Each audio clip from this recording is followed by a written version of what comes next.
This week on MS Refresh, no more UserVoice, Microsoft Edge, the old one, finally gets the boot, and the mystery of the OneDrive shared library. All that and more. Subscribe to stay in the know. This is the MS Refresh Show.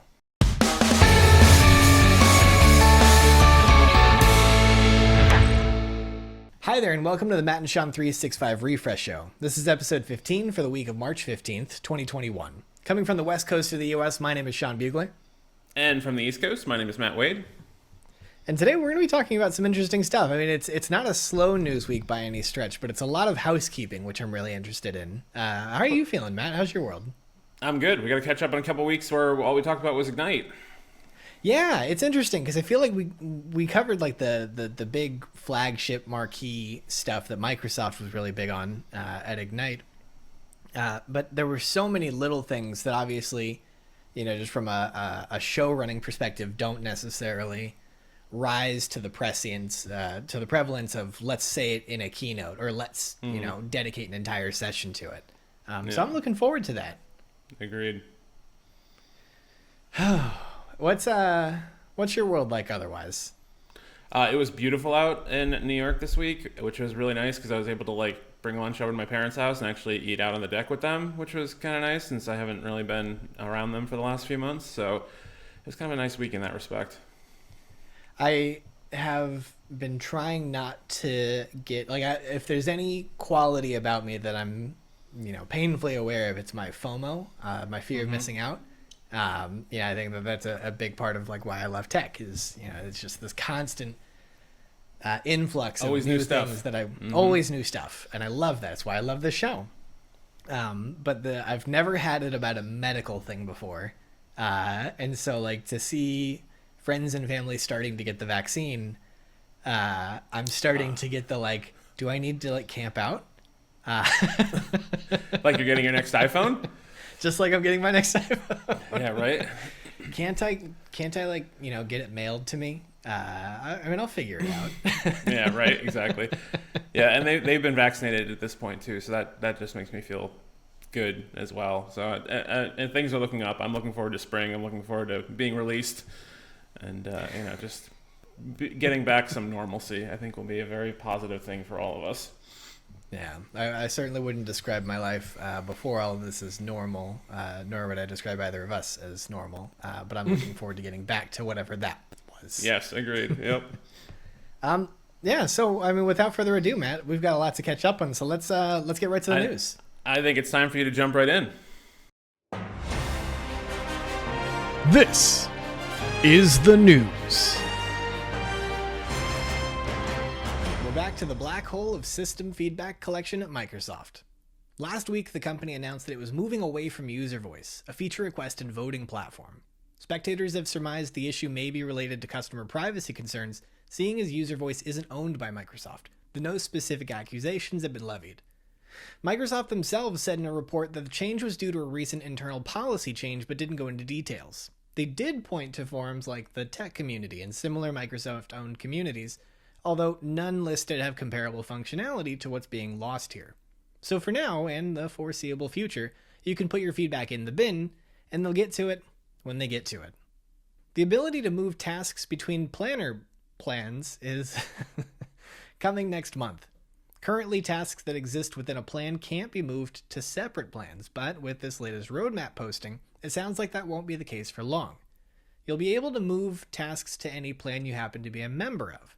Microsoft does add the caveat that comments and labels will not be included in task moves, although that was to be expected, given that labels are unique to plans. Another classic SharePoint feature is en route. Focus mode for modern SharePoint pages is scheduled to arrive later this month. If the feature is anything like its classic inspiration, and based on the roadmap description, it is, the feature will expand page content to fill the browser, hiding site headings and navigation, allowing users to see more of a page at a glance without scrolling. This is particularly timely, as Microsoft recently rolled out the extended site header design, which, paired with hub site global navigation, can take up quite a bit of real estate. We'll be keeping an eye on this one. Sharing content has been easy and consistent across OneDrive and SharePoint for quite some time, thanks to the unified share card experience. However, managing those you've already shared with has been somewhat of a different story, involving submenus and side panels. Not the end of the world by any means, but certainly a process that could use some love. Later this month, Microsoft is rolling out a new ability allowing users to change permissions more directly from within the ShareCard controls. No word yet on whether those same controls will be made available within Teams at a later date, but we'll continue to monitor the roadmap for updates.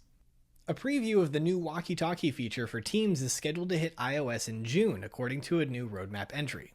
According to Microsoft, the feature is described as, quote, push-to-talk experience that enables clear and secure voice communication over the cloud, enabling teams to communicate instantly and always stay on the same page, end quote. There's a lot we don't know right now, including when Android devices might see similar support, or whether it'll make that fun Nextel chirp that only I seem to be the one that remembers. But we'll anticipate we'll hear more as we get closer to launch. A couple of government community cloud updates for our government friends. Both Tasks, the hybrid Teams app that collates tasks from both Planner and To Do, and Praise, where team members are encouraged to celebrate each other within channels, are scheduled to arrive as soon as next month. It looks as though this rollout is limited to the baseline GCC tier to start, but that these are making it at all to sovereign clouds bodes well for those locked away in GCC High and DoD. The fun just doesn't stop now that SharePoint spaces are officially generally available. If you're one of the few that are already taking advantage of these virtual reality productivity spaces but were bummed out, super bummed out, that you couldn't embed HTML or annotate content in a 3D space, well, have I got news for you. Later this month, the Teams Spaces team is rolling out support for both annotation and the embed web part. We suspect the embed web part will share many, if not all, the same limitations as the current boring 2D modern embed web part, limiting the content to iframes and media from pre-approved sources. We'd love to be wrong, but under the auspices of security, we don't think that'll be the case. That was the news. All right, awesome. Thanks, Sean. So what stood out for you this week that you want to chat about? It was interesting to me. I think it's less something that's going to impact, the admins of the world, although it might, was the move away from UserVoice. This at a glance doesn't feel like a big story, but it is, because Microsoft getting feedback from the community has been the heart and soul of their product management strategy for 10 years now. Probably. It's really since the advent of Twitter. It's been ear to the ground. Let's listen to the community to some degree. Not to say that they take all of our requests, as you and I both well know. I mean, so this idea of Microsoft collecting feedback from the community has been really kind of the bedrock of their product management strategy for 10 years. I mean, their DNA is intertwined into platforms like Twitter and, UserVoice that haven't necessarily been their products, but they've leaned on them so heavily to collect feedback simply because they've never had the apparatus to meaningfully collect that kind of feedback and quantify it in a way that I think they can do something with. You know what I mean? Mm-hmm. Yeah, I think it's a crazy decision. I think they, if I remember correctly, the reasoning was user privacy and GDPR implications, which just means that there was some lawyer someplace that realized 2 years after GDPR was put into place that, oh no, this affects us somehow, which that just seems lazy. I don't know. Or they're looking for an excuse and they found one in the legal department because, always blame legal, But the problem here isn't just that they're shutting it down. It's that they're shutting it down with with no plan for a replacement. So all the different product groups are now off doing their own thing. So I don't know how many different ones have now put up their own Microsoft form that feedback this way. And the whole point of UserVoice is the transparency, is I can see what other people have submitted. I can vote for those things. I can even see and recognize names of people that might be voting or proposing things. And then the product group themselves actually respond publicly that they're working on something or they're not working on something. So there have been some people online this week that have been saying, it's really not that big of a deal. They listen to our feedback regardless. Just hit the feedback button in SharePoint or in PowerPoint or whatever app you're using. And it's like, yeah, but that's a black hole. Like there's there's no accountability there. There's no knowledge of what's going to happen from me and from my side of things. At least I can see in UserVoice that there's a ton of upvotes for a certain request, and like, oh, okay, well, that will probably impact that coming sooner than something else, which I will say, I'm disappointed that UserVoice is being shut down. I was never a fan of the actual UserVoice concept because it was a real great way to get squeaky wheels to get more visibility, because it's mostly people like us posting there. It's a popularity contest. Yes. Well, that, and like, there's, how many billions of people are using Microsoft products in a given day, but how many tens of thousands of them are using UserVoice, right? Like, it's a very small percentage of the actual user population. So the priorities that are identified through UserVoice are not really the priorities of the real people using the apps. It's more the people like us. And a lot of the times we don't have a very good viewpoint on what people actually want and use. And if they were to do anything, I'd say, don't scrap UserVoice, but start from scratch in a way that like gets better involvement from the general populace and not just the techie people that, if we went by what UserVoice always said, the Linux app on Microsoft Teams would have been rolled out on day one, and we wouldn't have gotten pop-out meetings for another year because, heaven forbid, we don't have the Linux app. And like, it's that kind of stupid stuff that like, no, real people don't give a crap about Linux. They just don't. But No. they don't. Real people don't care about Linux. We've never upset our audience before, but this might be the one. Sorry, real people don't care about Linux. They don't. Yeah, I mean, I think I agree with you in the sense that I would love to see a non-gamified version of UserVoice, something to that effect, something that was less focused on, like voting and recurring voting and things to that effect, but something that let us know they've received the idea and people are looking at it. Like, even if they were to go like the Instagram route and let people like react to it but not be able to quantify like the volume of it, just to kind of show like, some people have found this useful or something to that effect. I don't know. But all of that said, I completely agree with you that them reverting to this black hole strategy is disappointing, and I genuinely hope that they're working on something.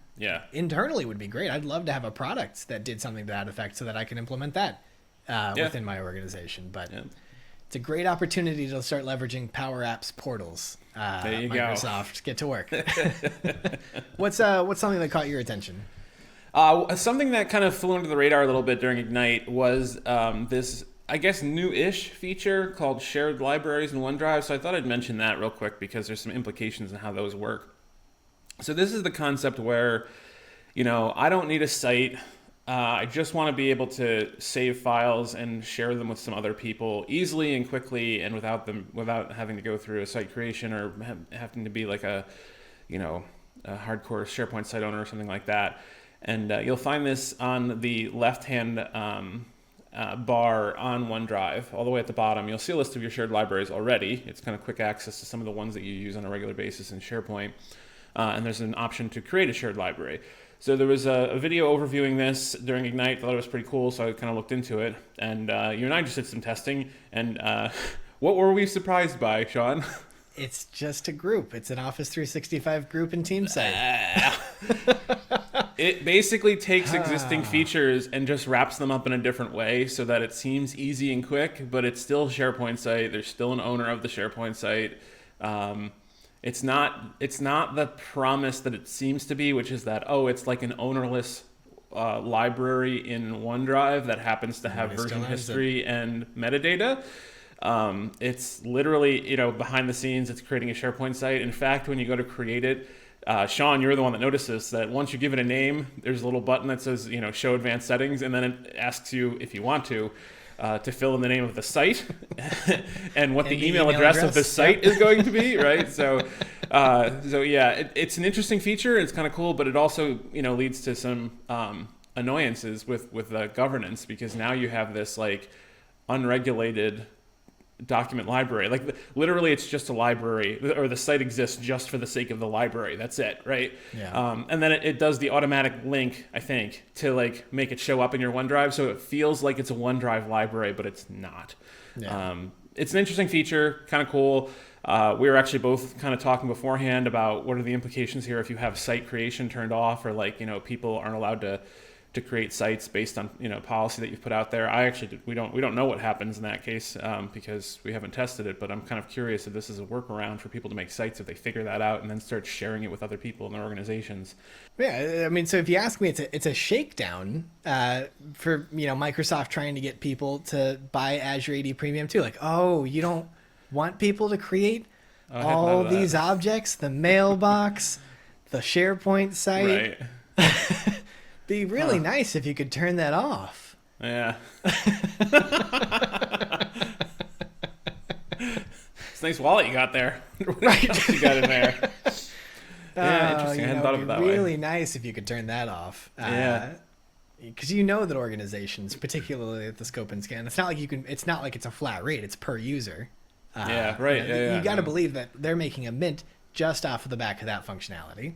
Yeah, definitely. That's true. All right, so that brings us to the list of events coming up for the near future. There's a few new items that have been added to the full list. I'm going to go over the next 5. Coming up on March 20th is the M365 Saturday Pune. April 6th is the Microsoft Business Applications Launch event. I have no idea why they're calling it that. It's as if like the business applications don't exist and we're launching them for the start or something. But that's supposed to be like the Business App Summit kind of thing. May 14th is M365 Philly. May 26th is the Teams Nation Conference. That used to be the European Teams User Group Conference. They've renamed to Teams Nation. And then June 8th is the M365 Collaboration Conference. That's going to be in person, a hybrid event. I'm actually helping plan that one out a little bit. So if you're interested, that will be down in Florida, but also available online. And then, of course, the full list of events is available at the link below. We've got a couple more events that have been announced recently that are available and listed out in a spreadsheet online that you can take a look at. And I think that's pretty much it from me, Sean. Anything else from you before we close out? No, I'm glad to get back into the kind of the routine, tackling the news, getting to catch up with you. I wish that it was going to last longer, but we've got the Microsoft project management focused event happening, I think, next week. That's right. Yeah, that too. The BizApp Summit, not Summit, because we've been on the Summit for so long that there's right. You can't just celebrate I like that that we're on name the Summit actually. anymore. Yeah, I do too. Yeah. So I mean, I guess I'm just kind of enjoying the calm before the resurgent storm. We're in the eye of the storm right now. Now that Microsoft can just put these events online, and they're not free to do or anything, of course, but like it's not nearly as intensive as doing an in-person event. It's like they're just throwing anything at the wall and seeing what we'll put that one online. We'll put this online. Let's see what else we can put online. So it just means there's just a lot of stuff to keep track of for. I'm sure they're making money just not flying people from coast to coast. From around the world. Like they're making money putting these events. Yeah. All right. Sounds good. So I think we'll close out. And as always, a like and subscribe is much appreciated. And Sean, thanks again for tuning in with me this week. I look forward to seeing you next week. And thank you to everybody else for watching this week. We will see you again next week. And check out the video description for more information. And curious to know what you think, especially about the UserVoice stuff and the shared library concept. Leave your comments in the section below, and we will. Oh man, he actually pointed in the right direction. Look at that, and we will be happy to interact even further throughout the week. So have a good week, people. Take care.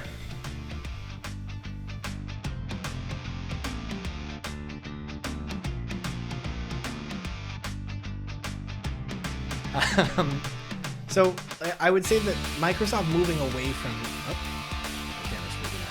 Yeah, it just bounced a couple times. So if you look at it, this is just a shakedown to. If you ask me, this is. Oh, there it goes. Son of a bitch. No. Wasn't it Bill Gates? He has his house is like on one of the lakes or something outside of Seattle, and there you go again.